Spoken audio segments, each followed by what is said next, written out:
왔으면이라는 제목으로 말씀 선포하실 때 큰 은혜의 시간 되시기 바랍니다. 할렐루야.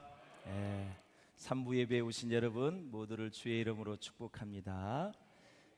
우리 연주 너무 은혜스럽게 잘 들었습니다. 우리 오케스트라 새봄 또 계절의 여왕 5월을 맞이해서 귀한 찬양 같이 우리가 하나님께 영광 돌렸는데요. 우리 박수로 격려하며 하나님께 모든 감사를 올리겠습니다. 고맙습니다. 우리 옆 사람과 기쁘게 인사하겠습니다. 오늘도 하나님의 음성을 들읍시다. 부활의 능력이 함께 하시길 바랍니다. 고린도전서 15장을 부활장이라고 말씀을 드렸어요. 히브리서 11장을 믿음장, 그렇죠? 고린도전서 13장을 사랑의 장이다. 저 부활에 대한 그 지면 할애가 굉장히 많이 있어요. 그만큼 복음의 핵심 중에 핵심이 부활이다. 앞으로 한 두세 주 더 할 터인데 부활의 확고한 신앙을 정말 가질 수 있기를 바라고, 부활이 성경적인 근거가 어떻게 됐는지, 이 역사적으로 얼마나 소중하게 이렇게 여겨져 왔는지 한번 고린도전서 강해가 끝날 때 여러분 부활의 기쁨이, 부활의 능력이 충만하시기를 주의 이름으로 축원합니다. 17세기에 네덜란드에 화가가 있습니다. 그 사람이 렘브란트라는 사람인데, 이 사람은 그 마지막 작품 돌아온 탕자로도 굉장히 유명합니다.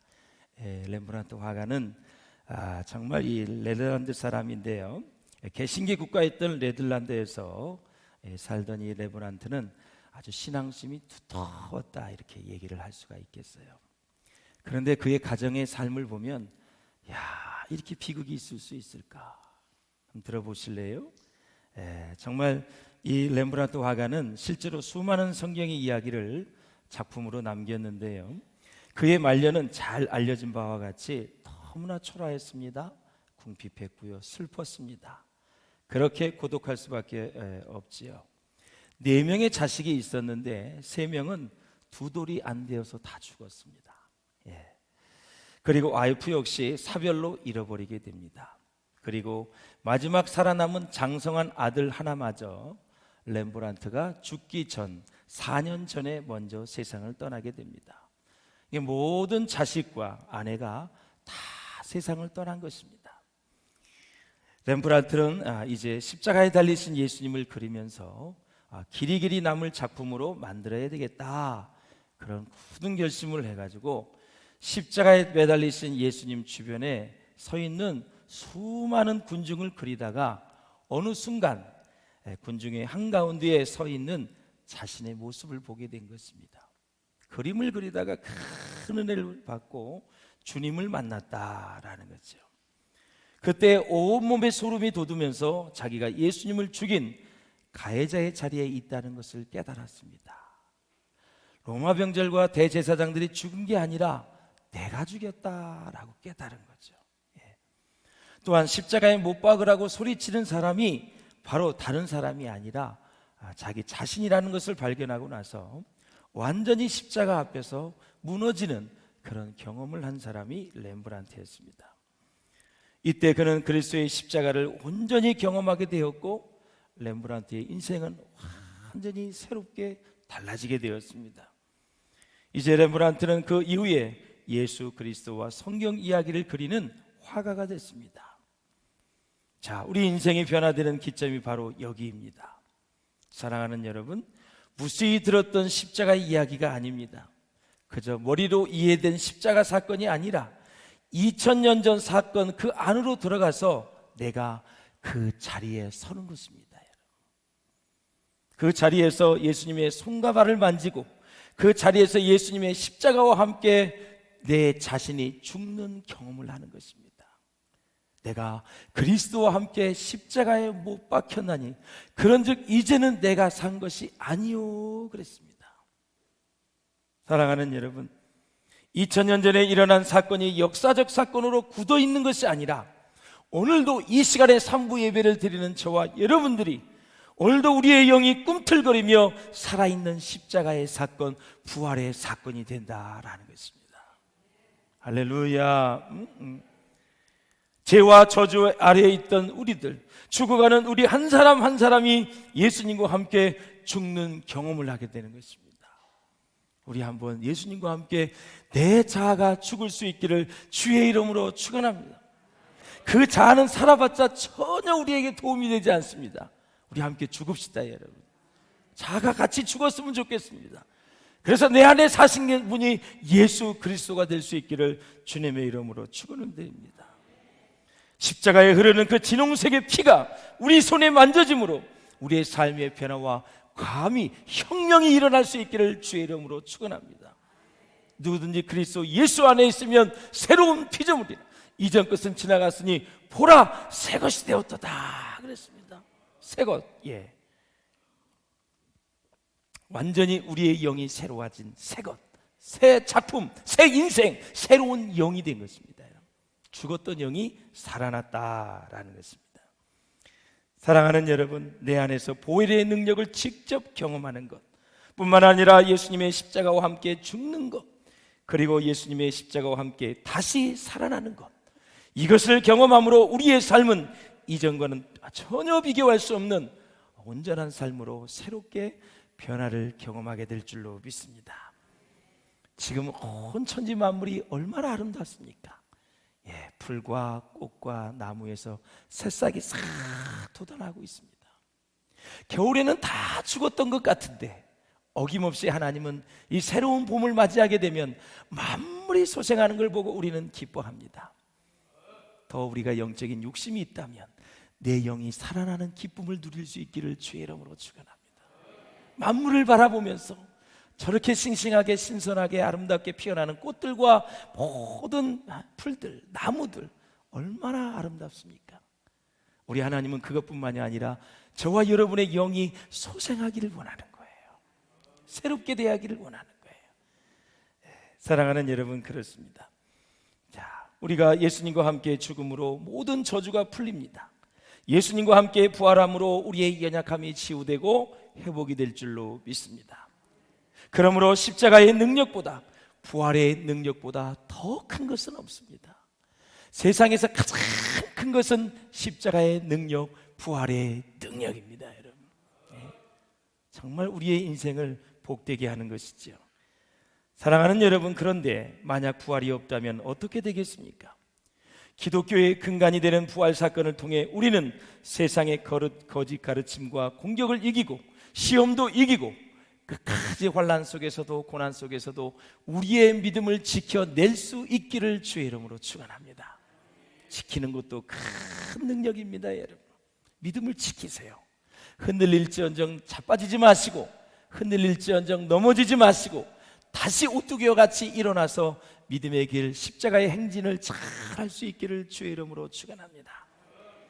사랑하는 여러분, 성경을 아무리 보아도 부활을 증명하려는 그런 의도가 전혀 없다는 것을 우리는 알 수 있습니다. 왜냐하면 사실을 증명할 필요는 전혀 없기 때문에 그렇습니다. 언제든지 보면 사실이 아닌 경우에는 이론도 많이 있고요, 사실이 아닌 경우에는 굉장히 생각도 많이 있고 말이 많습니다. 세상에는 사실이 아닌 것처럼 묻혀버리는 일도 많고, 또 사실이 아닌 것이 사실인 것처럼 그렇게 소문이 나고 인정되어 버리는 그런 때도 참 많이 있습니다. 그러나 가장 위대한 능력은 사실이라고 하는 것입니다. 사실이란 때로는 아주 조용합니다. 때로는 말이 없을 때도 있습니다. 그리고 사실이란 증거를 필요로 하지 않습니다. 사실이란 설명을 기다리지 않습니다. 부활 사건을 놓고 성경은 그것을 이런 말로 저런 말로, 이런 이름으로 저런 이름으로, 무슨 철학적 방법을 빌어서 절대 설명하지 않습니다. 부활이 사실이기 때문에 그렇습니다. 역사적인 사건이기 때문에 그렇습니다. 물론 신학에는 변증학이라는 것이 있습니다. 성경의 진리를 변증으로 설명하는, 다른 철학과의 관계에서 설명하는 변증학이 있습니다. 그러나 성경 자체에는 그대로 사실을 말하고 있을 뿐입니다. 그래서 부활 사건은 진리고요, 부활 사건은 진실인 것입니다. 실제로 역사적인 사건으로 남아 있다라는 것입니다. 뿐만 아니라 부활의 사건을 본 사람이 얼마나 많이 있습니까? 지난 시간에도 보았지만 의심 많은 도마에게는 예수님의 손자국, 창자국 다 만지게 해주셨습니다. 도마야 이리 오너라. 예수님이 부활하신 그 첫날 도마는 그 자리에 있지 않았습니다.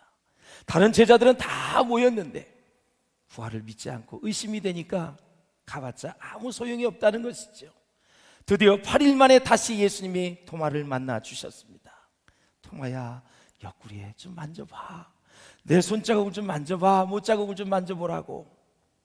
그러면서 보는 거로 믿느냐? 보지 않고 믿는 자가 더 복이 있단다. 도마야. 도마가 뭐라 그랬어요? 주님을 만났습니다. 영안의 눈이 열렸어요. 믿음이 열린 것입니다. 예수님이 하나님으로 보이시는 것입니다. 이렇게 고백합니다. 나의 주님이시고 나의 하나님이십니다. 그 고백을 한 이후에 도마는 멀리 가서 복음을 전하다가 우리 성지순례를 가면 도마가 순교한 자리에 무덤이 있습니다.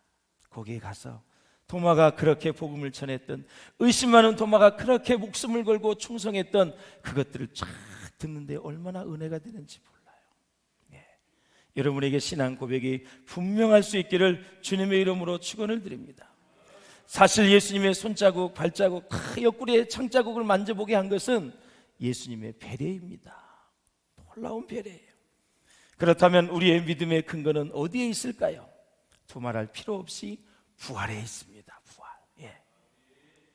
고린도 교회가 그렇듯이 진짜 밖에 있는 기독교의 적보다 교회 안에 들어와 있는 기독교의 적이 더 무섭다는 것입니다. 그것은 바로 부활을 부인하는 신앙이 있기 때문에 그래요. 부활을. 우리가 목회를 하다 보면 여러 가지 훈련을 합니다. 우리 성도들에게 더 말씀을 깊이 가르쳐주기 위해서 각종 바이블 스터디를 열려주고, 또 성경을 읽게 하고, 또 성경 쓰기가 있지 않습니까? 성경 전체를 써서 낸 분들도 있습니다. 때로는 암송대회도 나가고 암송을 해서 암송대회도 합니다. 매일매일 우리는 큐티를 합니다. 말씀을 묵상하고요. 전도훈련, 또 기도훈련, 중보기도 훈련, 또 섬김에 대한 훈련, 헌신에 대한 훈련, 봉사에 대한 훈련, 여러 가지를 하는데, 사실 유교 사상을 바탕을 둔 문화가 있어서인지 사실 각 교회마다 죽을 준비를 시키지 않는 그런 경우를 참 많이 보게 됩니다. 여러분, 죽음 훈련이라는 거 들어보셨나요? 한국교회는 그렇게 많이 있지는 않는 것 같아요. 당신에게 죽음에 대해서 얘기하면 기분이 굉장히 이렇게 나빠요. 유언을 해라 그러면 날 죽으란 얘기냐, 이런 얘기를 하는데, 이게 다 샤머니즘 문화가 있기 때문에 그래요. 유언은 가장 내 생각이 또렷할 때 하는 거고, 내 생각에 또 예수님이 가득 채워질 때, 마음에 채워질 때, 믿음이 가장 좋을 때 유언을 하는 것입니다. 써놓는 거예요. 그것이 우리의 다음 세대에게 엄청난 전도에 또 신앙에 영향을 주기 때문에 그렇습니다.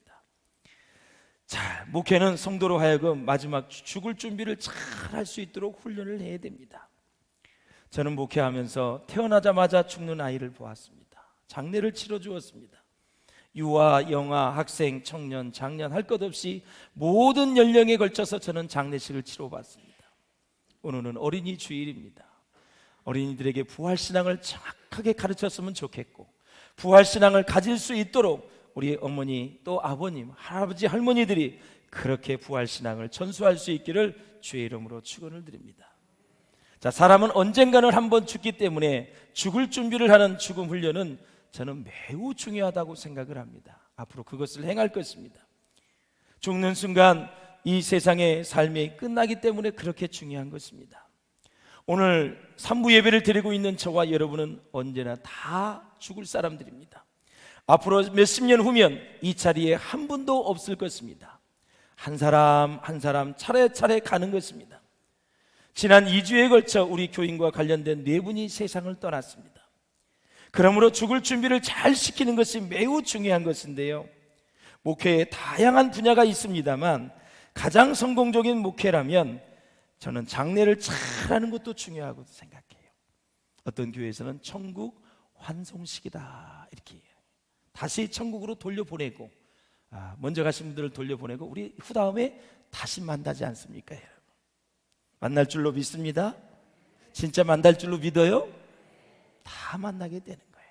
그것뿐만 아니라 목회자에게 여러 가지 기쁨과 보람과 행복이 있지만 가장 큰 행복 중에 하나는 아름다운 성도의 죽음을 보는 것입니다. 그런 마지막 순간의 임종을 보는 시간이 제일 목회자로서는 행복한 시간입니다.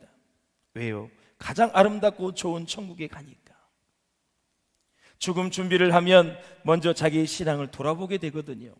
반성도 하고 후회도 하면서, 그러다가 보면 자녀들에게 가슴에 새겨지는 아름다운 유언을 할 수가 있어요.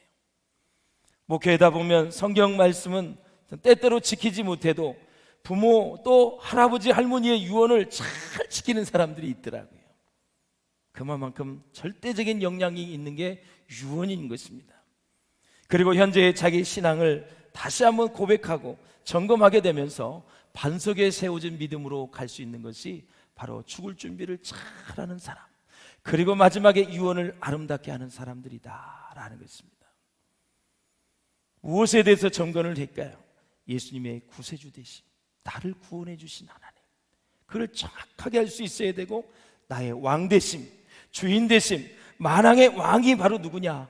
내가 믿는 예수 그리스도이십니다. 그래서 나를 위해서 십자가에 흘리신 그 피를 생각하면서 나를 위해 희생하고 헌신하신 그 주님의 보혈을 묵상을 하는 것입니다. 뿐만 아니라 하나님이 얼마나 우리를 사랑했으면 사람으로 이 땅에 오셨을까? 그것에 대해서 깊이 묵상하면서 우리는 죽음을 준비하는 것입니다. 결국 생명이 내 것이 아니었음을 절절히 깨닫게 되는 것이죠. 무엇보다도 우리의 가정을 주시고 교회를 주시고 가족을 주신 것, 부모와 자식을 주심에 감사하고, 환난과 고난 속에서도 지켜주심에 감사하고, 인생의 모든 순간이 주마등처럼 스쳐 지나가듯이 하나님의 은총을 기억하고 생각하면서 감사의 신앙으로 우리는 준비를 하는 것입니다. 뿐만 아니라 나에게 도움을 주신 분들이 있지 않습니까, 여러분? 내 인생이 그렇게 힘들 때 나와 함께 했던 분들이 생각이 날 것입니다.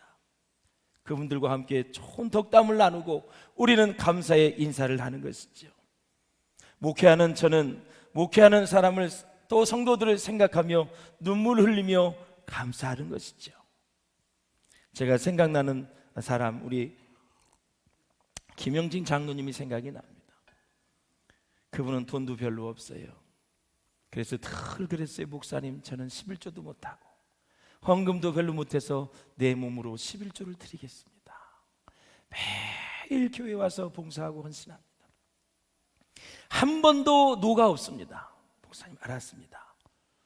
일단 그 마음에 안 들어도 일단 해보다가 다시 옵니다. 노를 하지 않습니다. 열심히 했는데 그분이 넘어져가지고 고관절에 고름이 잡히지 않아서 결국 몇 개월 누워 계시다가 욕창이 나고, 그래서 하늘나라로 보낼 수밖에 없는 그러한 상황이 오더라고요. 지금 많이 제가 보고 싶습니다. 여러분 아시는 분은 아시겠지만 그분이 볼품이 무엇이 있겠습니까? 그러나 너무 사무치도록 보고 싶은 것입니다. 그런 성도들이 우리 교회 안에 많이 있었으면 좋겠다.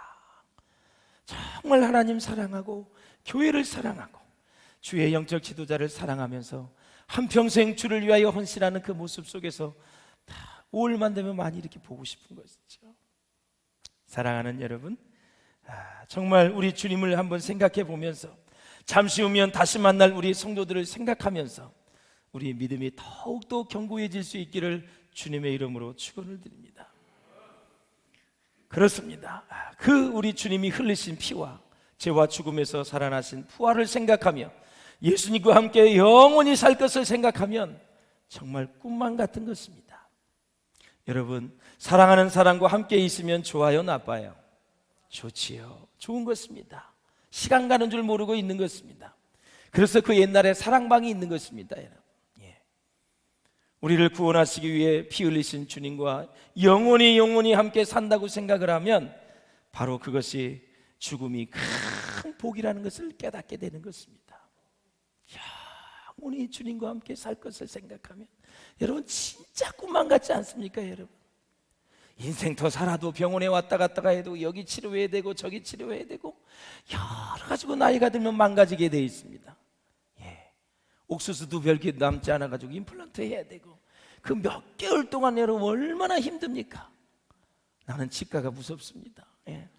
하나님 이 이빨 좀 튼튼하게 해달라고 하는데 여기다가 주사바늘 놓지 않나? 막, 아이고, 망치로 때리나?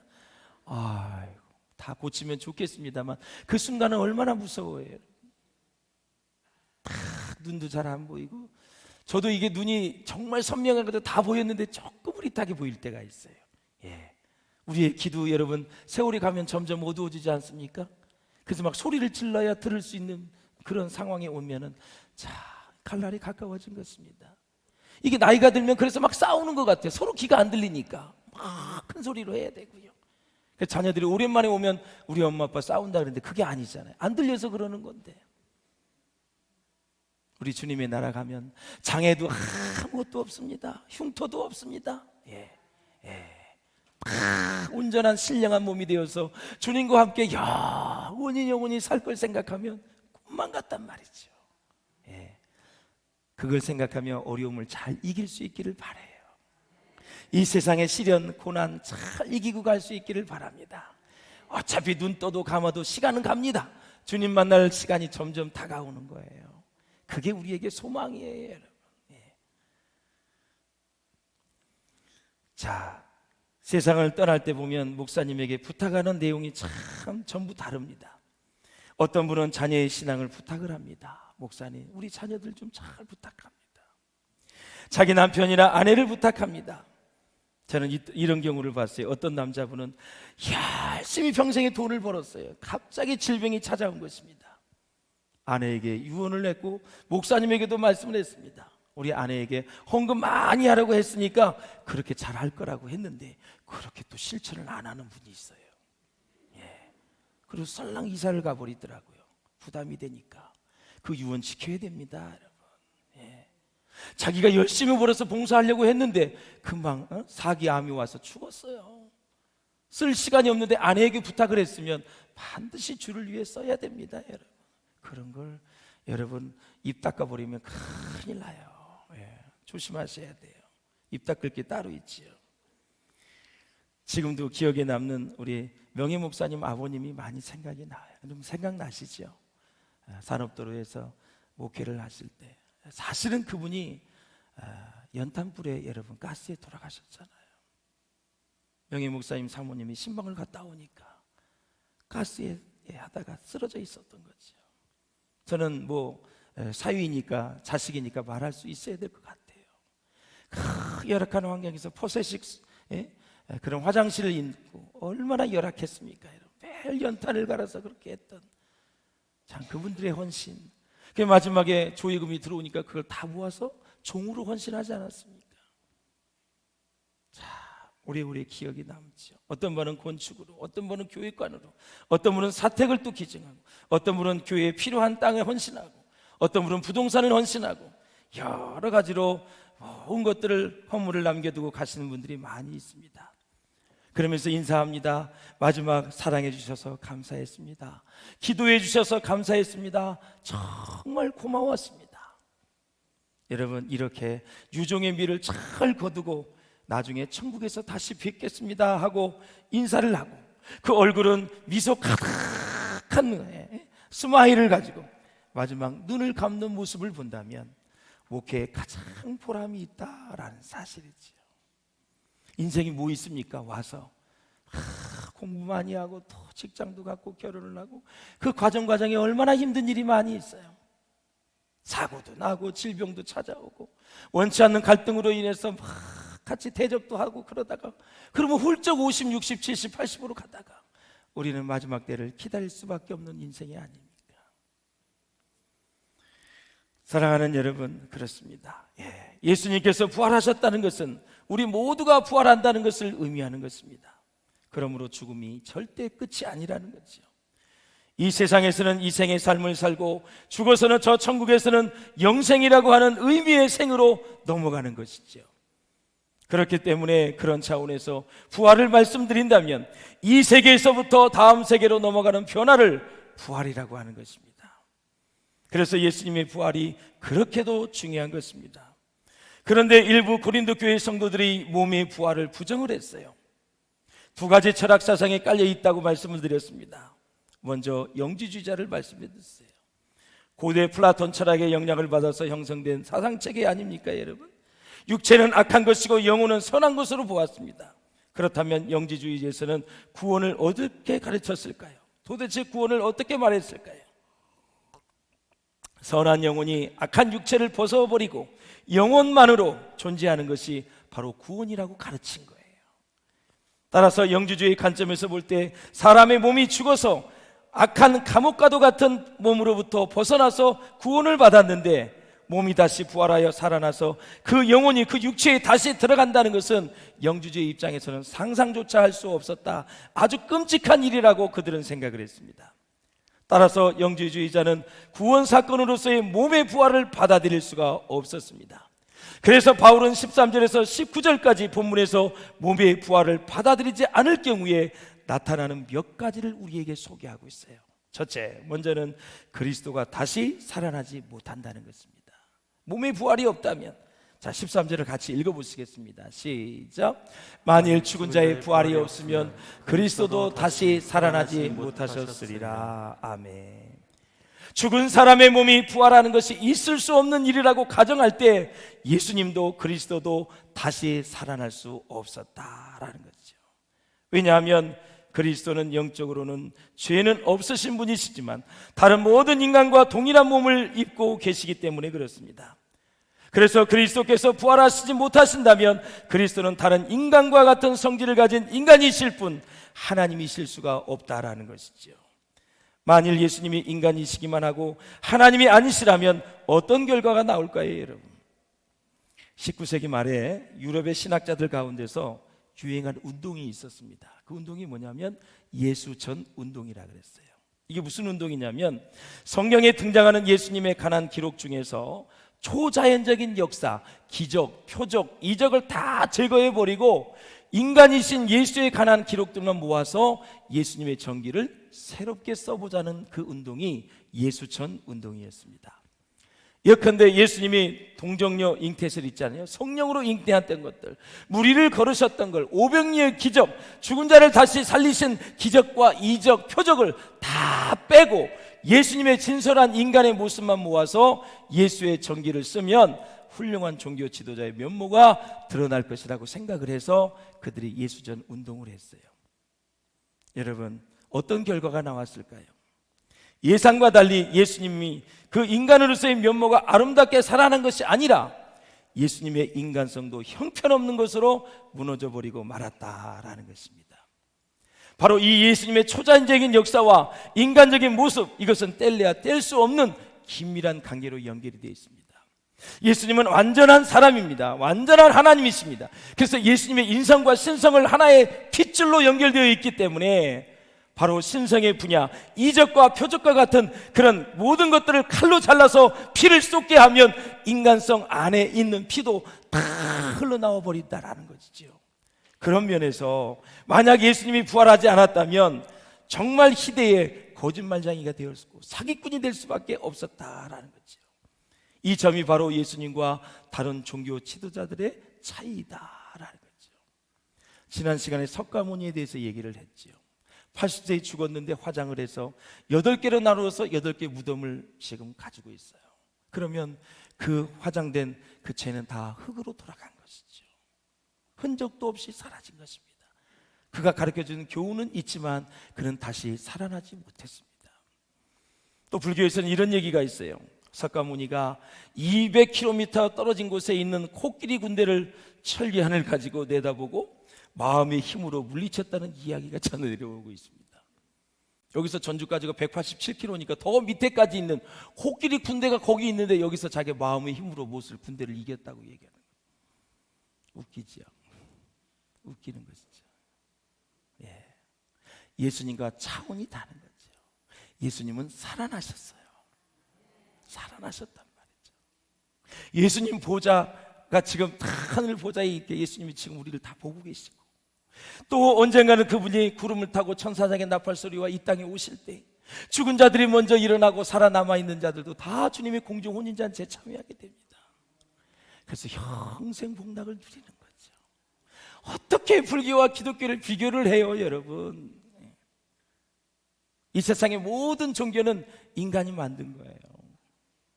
유일하게 우리가 하나님 되신 예수님을 믿고 있는 거예요. 참 이 자리에 앉아있는 자체가 기적이지요. 진짜 큰 축복을 받은 것입니다. 여러분이 거지가 되어도, 여러분의 재산이 다 날아가도, 암병이 걸려서 죽는다 할지라도 예수 믿고 구원을 받았으니 꿈만 같은 이 자리에 지금 앉아있는 것입니다. 이걸 아셔야 됩니다. 깨달으셔야 됩니다. 우리의 영혼이 천국에서 영원히 산다는 사실, 이 기적과 같은 삶을 우리가 오늘도 지금 누리고 있다는 것이 얼마나 큰 축복입니까? 네, 놀라운 축복입니다. 두 번째, 몸의 부활을 부인할 때 우리의 믿음이 헛것이라는 것이죠. 우리 한번 14절 같이 보실까요? 시작. 그리스도께서 만일 다시 살아나지 못하셨으면 우리가 전파하는 것도 헛것이요 너희의 믿음도 헛것이며. 그래서 헛것은 텅 비었다라는 거죠. 텅 비었다. 우리의 전하는 복음이 다 헛것이 된다. 우리가 전파하는 것도 헛고 믿음도 헛고, 주를 위해 참고 주를 위해 헌신하고 주를 위해 절제했던 것들이 얼마나 많이 있습니까? 그럼에도 불구하고 부활이 없다면 우리는 참으로 불쌍한 자입니다. 헛것을 위해서 산 거예요. 근데 주님이 부활하셨기 때문에 사랑하는 자들아, 너희의 믿음이 견고해서 흔들리지 말라 그랬어요. 너희의 주 안에서 수고하는 것이 다 하늘의 상급이 될 것이라고 말씀하셨어요. 다 믿음대로, 우리의 모든 헌신한 대로 상급을 받게 될 줄로 믿습니다. 자, 우리가 이 세상을 살다 보면은 우리가 바람이 하나가 있어요. 뭐냐면 모든 사람이 도덕과 윤리를 잘 지키고 살았으면 좋겠다. 요즘 이제 새 정부가 들어오면서 새로운 인선을 하잖아요. 그리고 검증을 하잖아요. 우리는 잘못 살아도 거기에 모든 장관이라든가 모든 직임을 받은 사람들은 좀 제대로 살았으면 좋겠다는 보고를 받기를 원하지요. 근데 이제 저마다 흠이 있을 때마다 실망하게 되잖아요. 이 사람이라는 건 그래요. 내가 잘못 살아도 지도자가 될 사람은 좀 괜찮았으면 좋겠다라는 것이 사람의 마음이에요. 자, 이런 이제 사회 여러 가지 그 상황에서 이제 그 칸트라는 철학자, 지난번에도 말씀을 드렸지만 이 철학자 칸트가 참 바르게 살아야 된다 계속 가르쳤어요. 그랬는데 그의 제자들이 이제 따지고 듭니다. 그렇다면 바르게 살아야 하는 근거를 좀 제시해라라는 거죠, 칸트한테. 예. 자, 이제 칸트가 공경에 빠지게 됩니다. 예, 자신이 한 말 때문에 공경에 빠져요. 그래서 바르게 살아야 한다고 얘기는 했지만 근거를 대지 못했기 때문에 학문적으로 깊이 수렁에 빠지게 됩니다. 그때 칸트는 이렇게 말합니다. 이성을 가지고 하나님이 존재하는지 존재하지 않는지 우리는 알 수 없다고 주장을 합니다. 예. 그래서 하나님의 존재, 내세, 영생, 하나님의 심판을 말할 수 없다고 얘기를 해요. 자, 이런 상황에서 사후에 하나님의 심판이 있다고 말을 하면 얼마나 좋을까요? 그런데 이제 항의를 받습니다. 자, 칸트요, 선생님, 교수님, 하나님도 없고 내세도 없고 영생도 없고 하나님의 심판도 없는데 우리가 무엇 때문에 도덕적으로 바르게 살아야 됩니까? 그저 우리는 정말 마음껏 쾌락을 즐기고 하고 싶은 거 실컷 하고 그렇게 살다가 죽는 것이 최선의 삶이 아닙니까? 그리고 제자들이 따져드는 거예요. 그러니까 칸트가 할 말이 없는 거죠. 그 이후에 칸트가 이제 고민을 합니다. 아주 하면서 이런 말을 했죠. 사람들에게 도덕적인 삶을 살라고 가르치기 위해서는 하나님의 존재나 하나님의 내세나 영생이나 하나님의 심판이 있어야 되겠다라는 것을 가정하기로 결심을 합니다. 네 가지예요. 항상 하나님의 존재, 내세, 영생, 하나님의 심판입니다. 그냥 가정만 하면 사람들이 도덕적인 또 윤리적인 삶을 살 수 있겠다 얘기를 하죠. 그런데 제자들이 얘기합니다.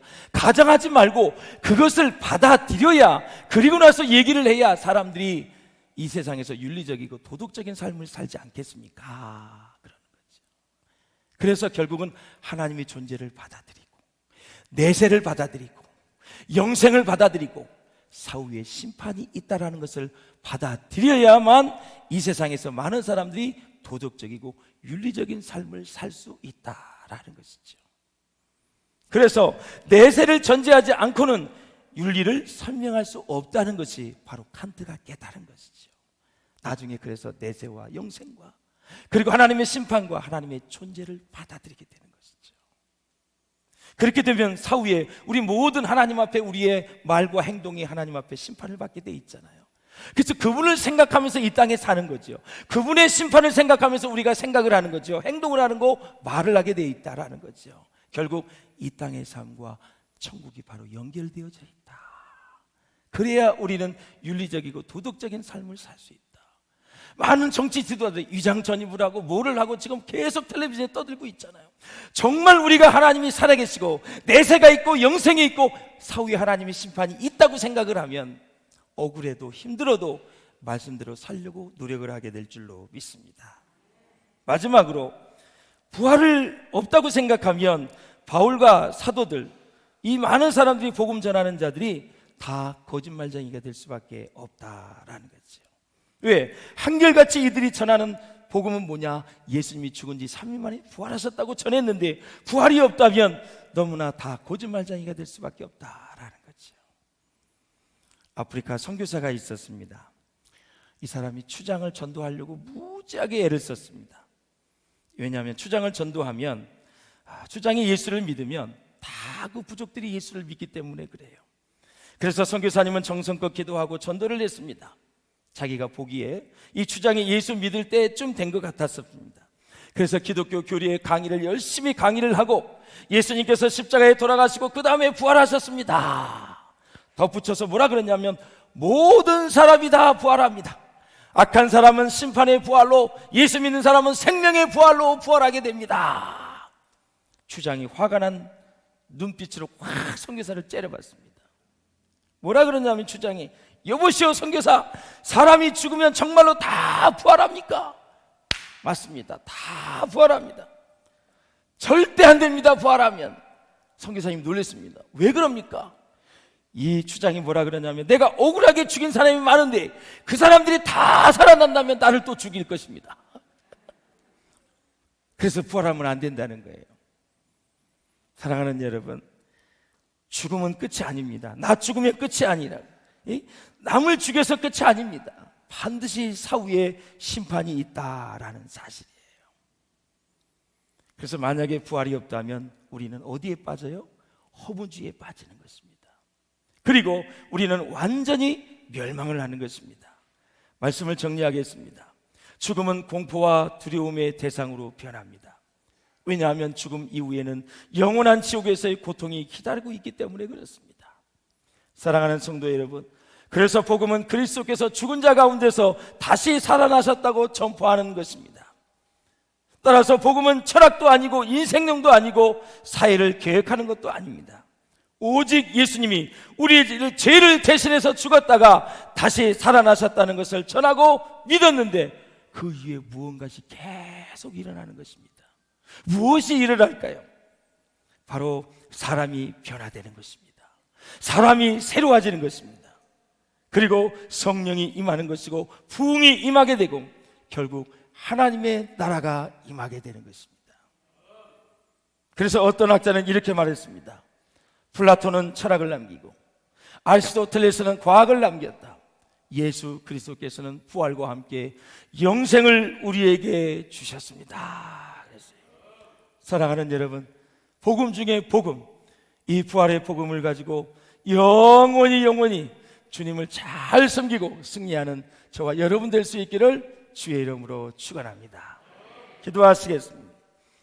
우리 함께 기도하실 때 하나님, 정말 우리는 죄와 사망의 몸에서 허덕일 때 우리 주님이 내 죄를 위해서 죽으시고 3일 만에 부활하셔서 우리에게 산 소망이 된 줄로 믿습니다. 주여, 실망하고 낭망하고 절망할 수밖에 없었던 인생, 염려와 걱정, 근심